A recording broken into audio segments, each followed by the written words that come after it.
Saudara-saudari terkasih, apakah saudara sudah memulai hari ini dengan penuh sukacita dan punya niat untuk berbuat baik meskipun kecil? Semoga Tuhan memberkati niat baik saudara.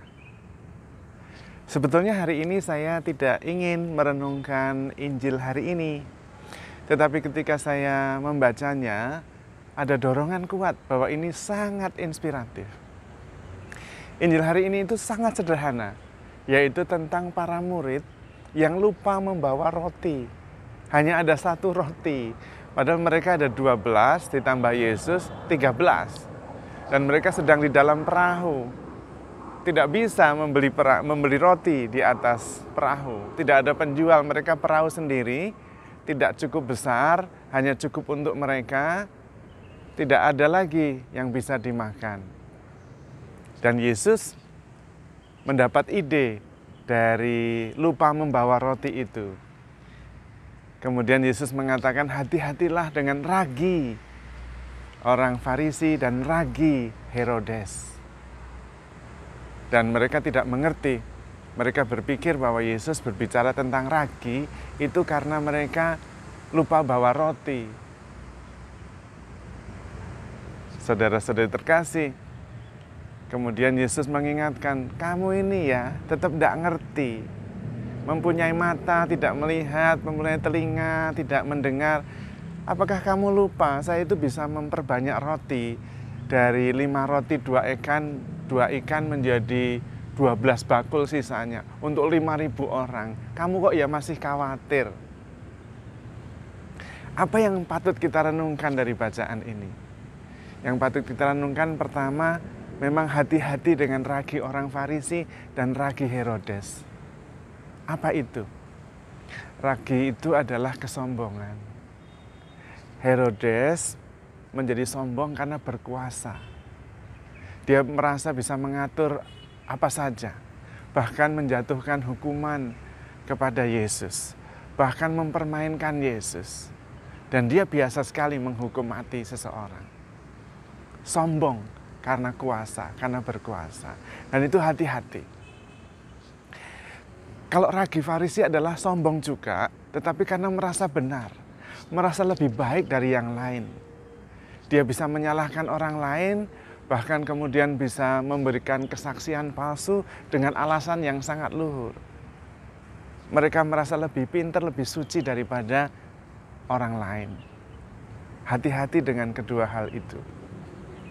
Dan para murid sendiri juga sebetulnya mempunyai kelemahan, yaitu kecemasan berlebihan. Tidak ada roti aja cemas, khawatir. Padahal mereka melihat, padahal mereka mendengar Yesus bisa memperbanyak roti. Lalu bagaimana? Sebetulnya apa yang membuat itu berbahaya? Yang membuat itu berbahaya karena kesombongan, kekhawatiran, kuasa, dan merasa benar sendiri itu bisa menutupi kasih Allah. Bisa memblok kita. Sebetulnya kita itu mempunyai cita-cita yang jauh lebih tinggi. Yang dalam bahasa Inggris disebut higher purpose. Cita-cita yang jauh lebih tinggi daripada apa yang kelihatan. Kuasa, kemudian merasa benar, kekhawatiran itu bisa membuat kita turun, tidak bisa terbang tinggi, mencapai cita-cita kita. Kalau Santo Cyrilus dari Yerusalem mengatakan, hidup kita ini mempunyai cita-cita yang bukan sekedar cita-cita, tetapi cita-cita tentang hidup kekal. Dan memang kalau kita mempunyai dan fokus pada cita-cita yang lebih tinggi, hidup kekal, kemudian ada konsekuensinya. Kita tidak lagi begitu terpukau terhadap uang, kekayaan, tidak. Bukan mereka tidak penting, bukan hal-hal itu tidak penting. Penting untuk hidup, tapi tidak lagi wow, lalu fokus ke situ, tidak. Kuasa itu penting untuk menjalankan kebaikan, mengatur, itu penting. Tapi kemudian tidak menjadi silau oleh hal itu. Dan biasanya kalau mempunyai cita-cita yang jauh lebih tinggi, kita merasa membutuhkan alam. Kita merasa connect, terhubung dengan alam semesta. Kita menimba energi dari alam itu. Itu kalau kita mempunyai cita-cita yang jauh lebih tinggi. Kita juga biasanya memandang sesama manusia itu sebagai saudara. Tidak ada kebencian, tidak merasa lebih pintar, lebih sombong dari yang lain, kita sama. Dan bisa mengasihi dengan sepenuhnya. Dan memang kita bisa melihat dengan jelas, kita bisa mendengar, dan kemudian bisa mengambil keputusan dengan tepat. Karena memang kita tidak akan dipuaskan dengan apa yang bisa kita lihat. Kalau dalam bahasa kitab suci dikatakan, orang yang sudah mengalami kebangkitan, dia akan memikirkan perkara-perkara yang di atas. Dan itulah yang terjadi. Kita diminta sebagai murid Kristus mengalami kebangkitan itu. Bahwa Yesus bisa menyediakan hal yang sederhana-sederhana, jangan khawatir.